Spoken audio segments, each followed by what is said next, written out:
नमः शिवाय। ओम नमः शिवाय। ओम नमः शिवाय।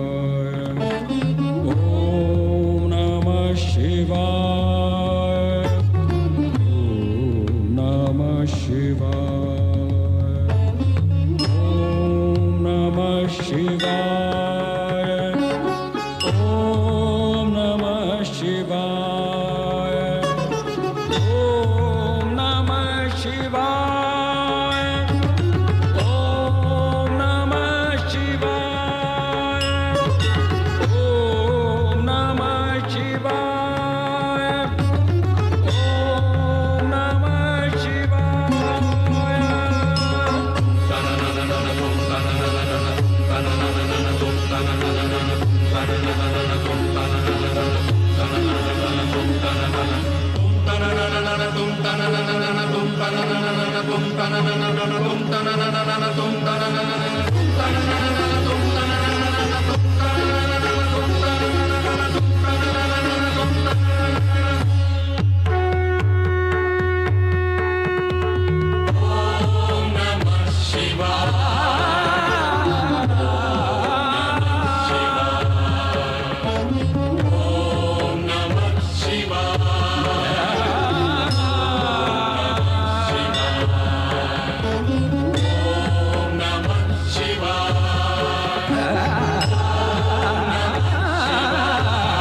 शिवाय।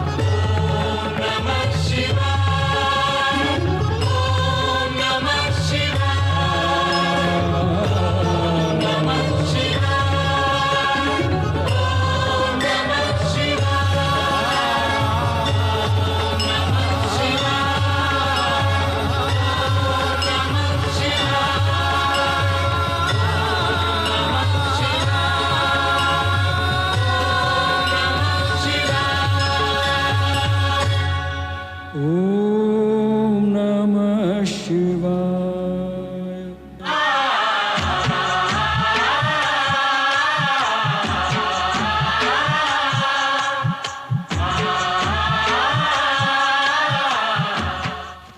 मैं ओंकार हूं,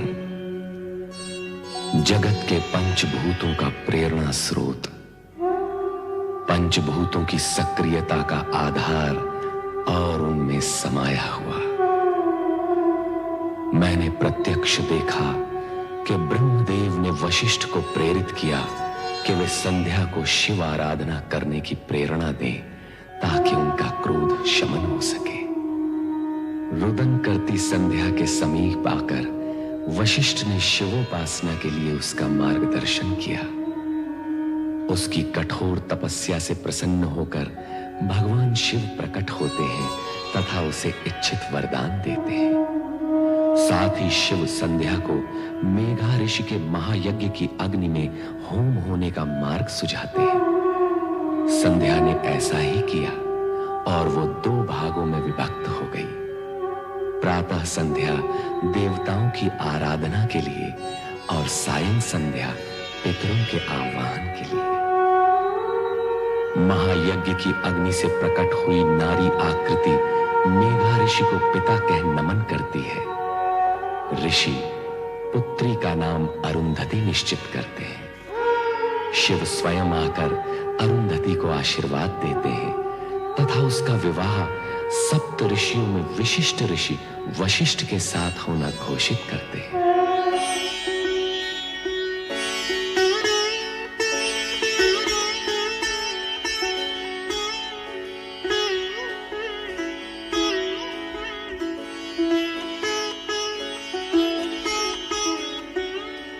देवी अरुंधति, मेरे जीवन में आनंद की फुहार बनकर आई हो तुम, हर्ष की वर्षा बनकर आई हो तुम, और उससे भी पहले श्रद्धा और भक्ति का सगुण रूप हो तुम। वो रूप पाने के लिए जो कष्ट तुमने सहे हैं उनका वर्णन करना असख्य है। तुम महान हो, श्रद्धा की पात्र हो, मेरा तुम्हें बार बार नमन। मुझे लज्जित न करिए स्वामी। संध्या का प्रायश्चित और अरुंधति का ये रूप आप ही के कारण संभव हुआ है। यदि आप मुझे शिव भक्ति की महिमा न सुनाते, देवादिदेव शिव शंकर को मनाने का मंत्र न देते, तो आज हम दोनों का इस रूप में मिलन न होता। स्वामी, इस प्रकार जो भी हुआ है उसका संपूर्ण श्रेय आप ही को जाता है। इसका संपूर्ण श्रेय देवादिदेव शिव शंकर जी को जाता है, मुझे नहीं। जगत में जो कुछ हो चुका है, जो हो रहा है और जो होने वाला है, वो सब कुछ देवादिदेव की इच्छा के अनुसार ही होता है। सर्व कर्मों के कर्ता धर्ता श्री शिव ही हैं। संसार में सुख दुख का सामना करने का एक ही महामंत्र है, जो असंभव को संभव, अप्राप्य को प्राप्य कर दिखाता है, और वो महामंत्र है ओम नमः शिवाय। ओम नमः शिवाय। ओम नमः शिवाय। ओम नमः शिवाय। ओम नमः शिवाय। ओम नमः शिवाय। ओम नमः शिवाय। ओम नमः शिवाय। ओम नमः शिवाय। ओम नमः शिवाय। ओम नमः शिवाय। ओम नमः शिवाय। ओम नमः। स्वामी, ये क्या हो गया है आपको? जब से आपने संध्या पर पुष्प बाण का प्रयोग किया है, इसी तरह खोए खोए से दिखाई दे रहे हैं। केवल ओम नमः शिवाय मंत्र का ही जाप किए जा रहे हैं। स्वामी, यदि इस तरह आप ही विरक्त रहे तो मेरा क्या होगा?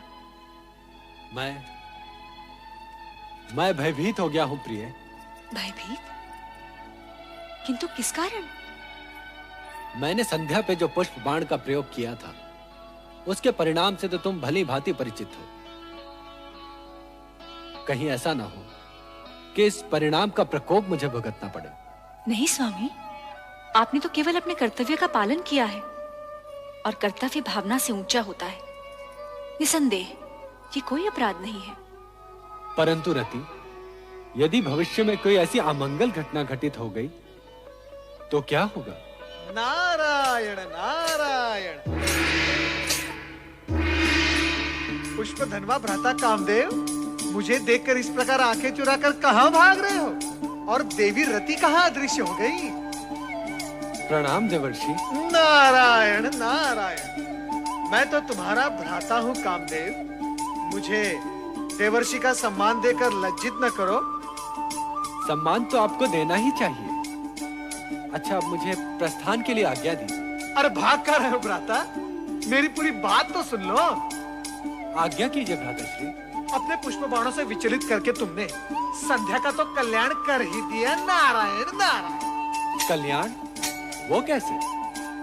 देवर्षि, ऐसा प्रतीत होता है कि संध्या पे किए इस प्रयोग का मुझे प्रायश्चित करना होगा। नहीं कामदेव, तुम्हारे इस पुष्प बाण के प्रयोग से संध्या का यज्ञ में पुनर्जन्म हुआ है। इस प्रकार संसार को दो संध्याएं प्राप्त हुई हैं, एक प्रातः संध्या और एक सायं संध्या। आपके कहने का तात्पर्य ये है कि संध्या की रचना में मेरा भी योगदान है? निश्चित ही। केवल इतना ही नहीं, संध्या महासती अरुंधति के रूप में महर्षि वशिष्ठ की पत्नी बन गई है। भ्राता, अब अपने पुष्प बाणों का प्रयोग किस पर करने की सोच रहे हो? देवर्षि, मुझे ये चिंता सताई जा रही है कि कहीं मेरे पुष्प बाणों के प्रयोग से किसी का अनर्थ ना हो जाए। अर्थात ये कि अब मैं अपने पुष्प बाणों का प्रयोग सोच समझ कर करूंगा, जिससे भविष्य में मैं किसी विपदा में न उलझूं। भ्राता, व्यर्थ की चिंता न करो।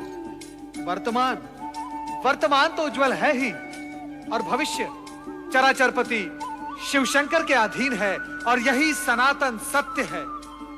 मेरी बात मानो। परमपिता ब्रह्मा ने जो तुम पर दायित्व सौंपा है, उसे अपना कर्तव्य मान पुष्प बाणों का उचित समय पर उपयोग करते चलो। यही तुम्हारा धर्म है और कर्म भी। नारायण नारायण। ओम नमः शिवाय। ओम नमः शिवाय। परमपिता ब्रह्मदेव की जय हो। ओम नमः शिवाय। आओ नारद, तुम्हारा स्वागत है पुत्र। देवर्षि, इस बार क्या समस्या लेकर आए हैं? समस्या नहीं, मन में एक प्रश्न लेकर आपके दर्शन के लिए आया हूं मैं परमपिता। तुम तो स्वयं साक्षात प्रश्न हो। तुम्हारे आने का अर्थ है प्रश्न सन्मुख आ गया। पूछो, क्या पूछने के इच्छुक हो? मैं अभी अभी भ्राता कामदेव से मिलकर आ रहा हूं। संध्या प्रकरण के पश्चात वे अत्यंत विचलित रहने लगे हैं। अब वे अपने पुष्प बाणों का उपयोग करने से भयभीत होते हैं। ये उचित ही है नारद। उस समय तो कामदेव किसी तरह बचकर भाग निकला, किंतु अब उसे बहुत सोच समझकर अपने पुष्प बाणों का प्रयोग करना होगा। कामदेव को विवेक से अपनी शक्ति का प्रयोग करना चाहिए। आप सत्य ही कह रही हैं देवी सरस्वती, परंतु कामदेव ने अपने पुष्प बाणों का जो प्रयोग संध्या पर किया था वो तो शुभ ही रहा। देवी संध्या अब सती अरुंधति बन गई है और ऋषि वशिष्ठ के आश्रम की शोभा बढ़ा रही है। हाँ, सो तो है। भगवान शिव के प्रत्येक कार्य का उद्देश्य उत्तम होता है, चाहे कुछ समय के लिए वो दुखदायी ही क्यों ना दिखाई दे। देवी, मेरे पहले प्रश्न का समाधान तो हो गया, परंतु दूसरा प्रश्न क्या है वो भी पूछ लो। आपकी पौत्री मेरी भतीजी दक्ष पुत्री सती बेचारी अपने पिता की इच्छा के विरुद्ध शिव आराधना कर रही है, उसका क्या होगा? शिव आराधना का परिणाम तो कल्याणकारी ही होता है। इस विषय में कभी कोई शंका मन में मत लाओ नारद। परंतु आप भ्राता दक्ष को समझाते क्यों नहीं कि सती की शिव भक्ति का विरोध करना छोड़ दे? ये असंभव है नारद। दक्ष अपना स्वभाव कभी नहीं छोड़ेंगे। अर्थात सती को अपने तप के बल पर ही पिता के विरोध का सामना करते हुए अपना अभीष्ट प्राप्त करना होगा। हाँ नारद, जो हो रहा है शिव की इच्छा से हो रहा है। तुम इस विषय में चिंता करना और प्रश्न उठाना छोड़ दो। ओम नमः शिवाय। नमः शिवाय। ओम नमः शिवाय। सर्वेश्वर भोलेनाथ, क्या मेरी आराधना में कोई त्रुटि रह गई है या आप मेरी धैर्य की परीक्षा ले रहे हैं? ये मैं नहीं जानती, किंतु स्वामी आप मुझे शीघ्र ही दर्शन दीजिए। मेरी आंखें आपके दर्शन के लिए तरस रही हैं स्वामी, तरस रही हैं। ओम नमः शिवाय। शिव शिव शिव शिव शिव शिव शिव। ओम। यहाँ तो किसी की परीक्षा हो रही है और किसी की परीक्षा और आराधना में विघ्न डालना उचित नहीं है नारद। चुपचाप यहाँ से निकल चलो। नारायण नारायण। भ्राता दक्ष का महल तो सूना पड़ा है, कहाँ गए होंगे सब लोग? चलो नारद, भावज वीरणी के कक्ष की ओर, कदाचित वहां भेंट हो जाए। नारायण नारायण।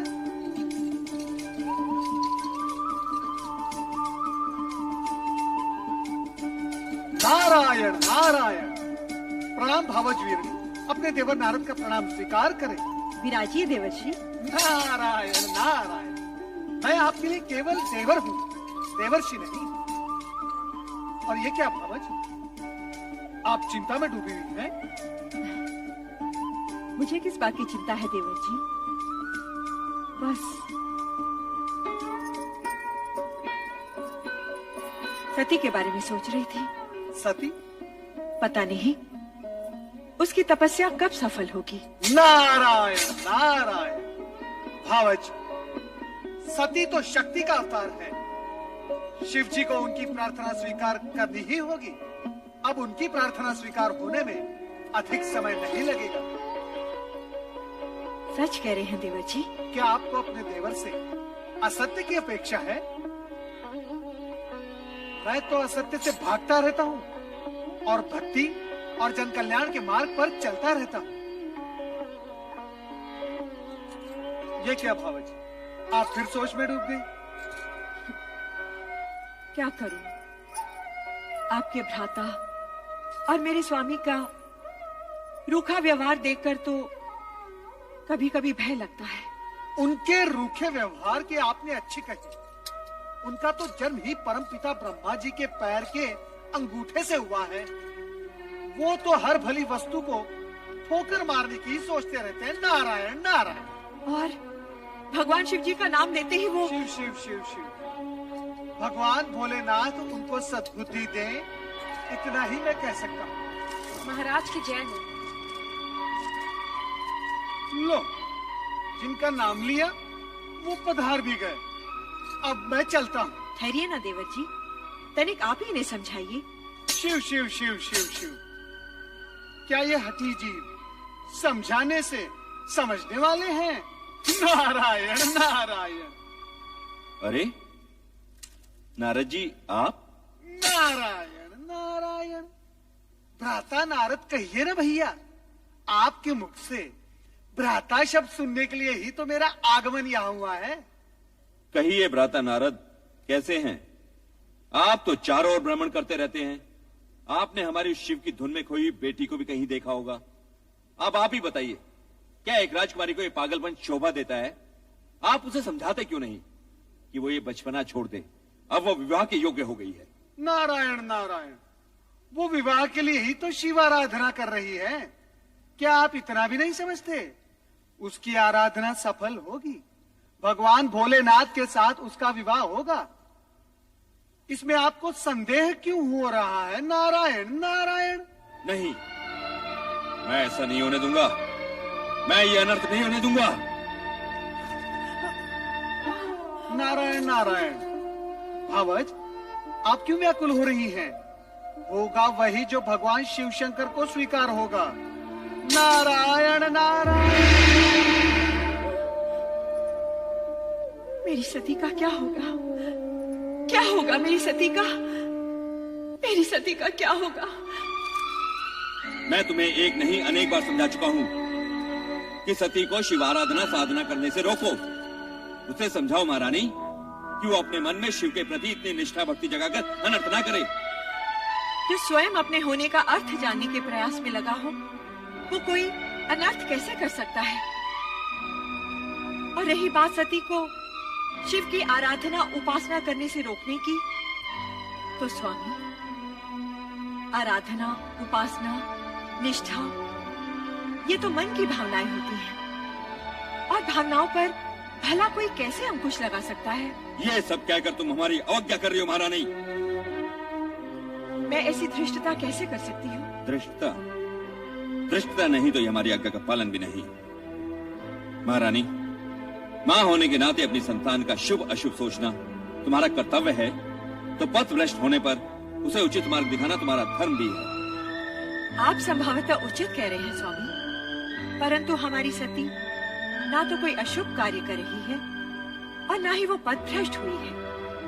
वो वही कर रही है जो उसके ज्ञान के अनुसार उचित है। तुम्हारा तात्पर्य है कि सती इस योग्य हो गई है कि उसे ज्ञान अज्ञान का बोध होने लगा है? नहीं महारानी नहीं, तुम्हारी ये सब बातें बुद्धिमता का परिचय नहीं दे रही। मैं आपके समान बुद्धिमान नहीं स्वामी, किंतु इतनी बुद्धिहीन भी नहीं कि तुम्हारी बुद्धिमता के दर्शन तो इसी सत्य में हो रहे महारानी कि अपनी अन्य युवा कन्याओं की अपेक्षा तुम्हें केवल सती की चिंता अधिक रहती है। तुम्हारी ममता नेह स्नेह सती के प्रति अधिक है। ये आपका भ्रम है स्वामी, सत्य नहीं।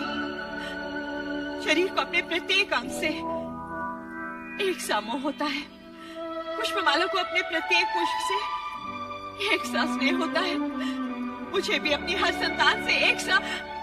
शब्दों को उपमाओं द्वारा अलंकृत करने की योग्यता तो तुमने है, ये मैं जानता हूँ महारानी, परंतु क्या तुम मुझे ये बताओगी कि सती के लिए शिव आराधना ही क्यों आवश्यक है? मैं कहता हूँ कि शिव की अपेक्षा श्री हरि विष्णु जी की आराधना भी तो हो सकती है। हो सकती है, परंतु केवल श्री हरि विष्णु की आराधना करने वाला शिव जी का प्रिय भक्त नहीं हो सकता, उसी प्रकार शिव जी की आराधना करने वाला श्री हरि विष्णु का परम भक्त नहीं हो सकता। श्री हरि विष्णु और शिव जी दोनों ही एक दूसरे के पूरक हैं। इस हेतु श्री हरि विष्णु की उपासना करने वाले पर भोलेनाथ सदा प्रसन्न रहते हैं और अजर अमर सदाशिव की उपासना करने वाला श्री हरि विष्णु की कृपा का पात्र होता है। महारानी, हमने तुमसे सती के मन में विवेक जगाने की बात कही थी और उत्तर में तुमने ज्ञान भक्ति का पूरा अध्याय सुना डाला। परंतु एक सत्य ध्यान पूर्वक सुन लो महारानी, कि हम सती की शिव भक्ति का विरोध करते हैं और करते रहेंगे। हम उसका गुणगान कभी नहीं सुन सकते। हमें शिव से घृणा है, घृणा।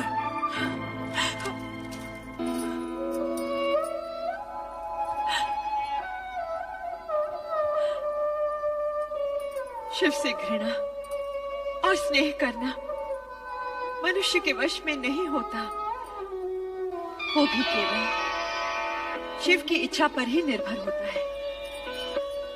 ओम नमः शिवाय, ओम नमः शिवाय, ओम नमः शिवाय, ओम नमः शिवाय।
Namah Shivaya.